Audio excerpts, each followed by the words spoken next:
নমস্কার, সবাই কেমন আছেন? রিতার লাইফস্টাইলে আবার একটা নতুন ভিডিওতে সবাইকে স্বাগত জানাই। যে যেখান থেকে আমার ভিডিওটি দেখছেন সবাই খুব ভালো থাকবেন। চলুন আমার সাথে ভিডিওটা দেখতে থাকুন, কেউ কিন্তু বাদ দিয়ে চলে যাবেন না। পুরো ভিডিওটা দেখার অনুরোধ রইল। এখন সকাল 5:30 বাজে, চলে এসেছি মন্দিরে। কেন বলুন তো? আজ প্রার্থনাটা মন্দিরেই করব।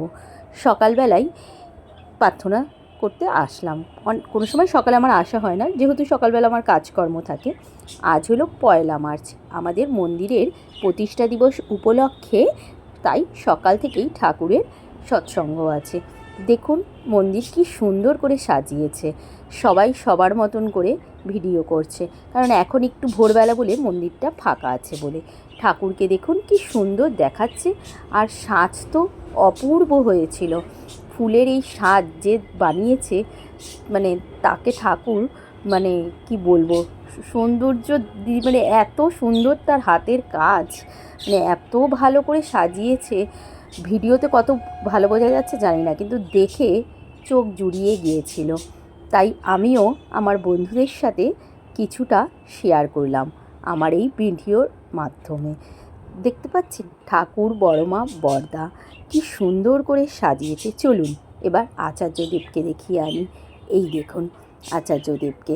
এখন সৎসঙ্গ শুরু হবে, সারাদিন ব্যাপী হবে। তারপরে দুপুরবেলা ভান্ডারের ব্যবস্থা আছে, মাতৃ সম্মেলন আছে, একদম সন্ধ্যাবেলা গিয়ে শেষ হবে। চলুন এবার প্রার্থনাটা শুরু হয়ে গেছে। এই দেখুন সবাই মিলে, দাদারা মায়েরা মিলে প্রার্থনা করতে বসে গেছে। অনেক লোক হয়েছিল সকালবেলায়। তারপরে বেলা যত বেড়েছে সাথে সাথে তো লোকজনও প্রচুর হয়েছে। এই সৎসঙ্গ নাম প্রার্থনার পরেই তারপর দিয়েই সৎসঙ্গ শুরু হবে। এক পাশে দাদারা বসেছেন আর এক পাশে মায়েরা বসেছেন। আমাদের এই দমদম মন্দিরে বিভিন্ন জায়গা থেকে প্রচুর দাদা মায়েরা আসেন। এবার সৎসঙ্গের কিছু অংশ আপনাদের সাথে শেয়ার করি।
দড়ি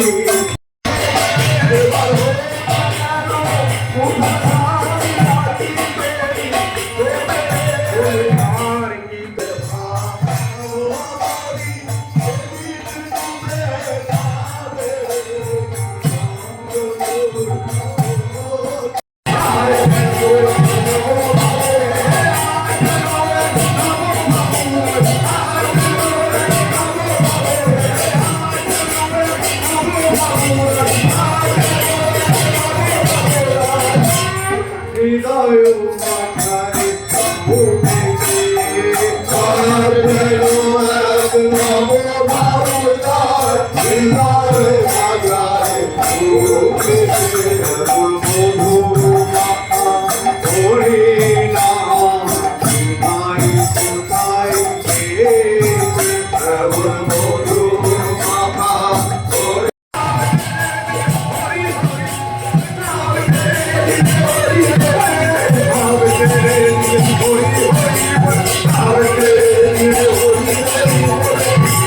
নাচিতে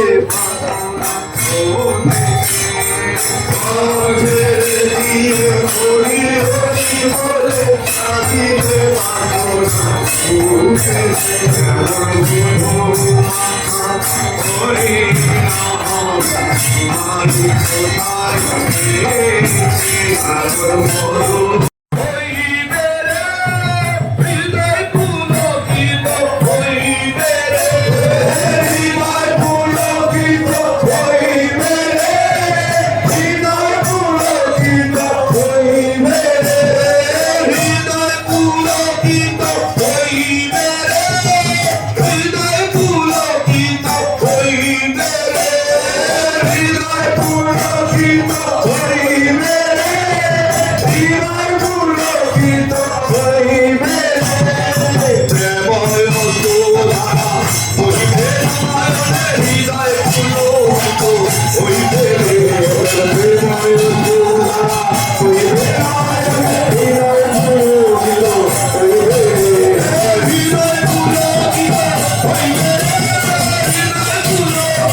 উৎসবেরই আয়োজন, উৎসবই বলা যায়, যেখানে অনেক মানুষ একত্রিত হয় প্রিয় দলকে কেন্দ্র করে উৎসবমুখী।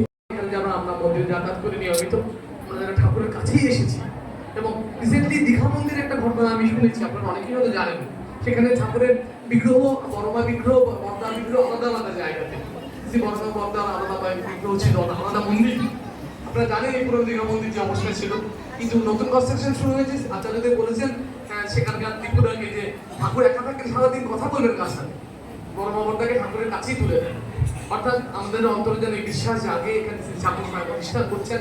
নিছকই এটা কোনো প্রতিকৃতি ঠাকুরের নয়, নিছকই কোনো বিগ্রহ নয়, এখানে তার অবস্থান এই শ্রীমন্দিরে, এই মন্দিরের সবচেয়ে দমদম।